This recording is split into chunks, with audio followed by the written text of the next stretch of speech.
ഇന്ന് നമ്മൾ സംസാരിക്കാൻ പോകുന്നത് സിംറ്റംസ് ഓഫ് അബ്നോർമൽ പേഴ്സൺ എന്നുള്ളതാണ്.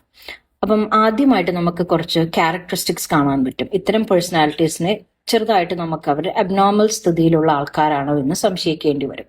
The first one is lack of tolerance, സഹിഷ്ണുതയുടെ കുറവ്. Second one is lack of confidence, ആത്മവിശ്വാസത്തിന്റെ അഭാവം.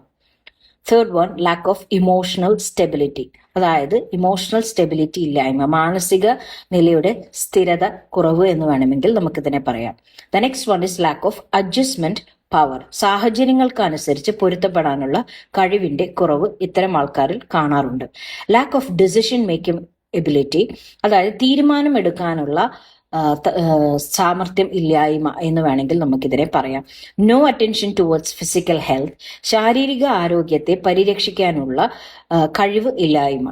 No sense of self respect, അതായത് സ്വന്തത്തിനെ കുറിച്ചൊരു വിലയില്ലായ്മ, ഒരു ഇൻസെക്യൂർഡ് ഫീലിങ്സ് ഇവർക്ക് എപ്പോഴും ഉണ്ടാവും. No sense of personal safety, അതായത് സ്വയം സേഫ് ആണ് എന്നുള്ളൊരു ബോധം ഇല്ലാണ്ടിരിക്കുക, insecurity in a way. No capacity for self evaluation, സ്വയം മൂല്യനിർണ്ണയം നടത്താനുള്ള കഴിവിന്റെ അഭാവം. ദെൻ ഇമോഷണൽ ഡിസ്ട്രസ്, മാനസിക സംഘർഷം ഇവരിൽ ധാരാളം കാണാൻ പറ്റും. അതുപോലെ തന്നെ ഇൻകേപ്പബിലിറ്റി ടു മീറ്റ് എൻവയോൺമെന്റൽ ഡിമാൻഡ്സ് എന്നുള്ളതും കൂടി ഇവരുടെ ഒരു പ്രത്യേകതയാണ്. താങ്ക്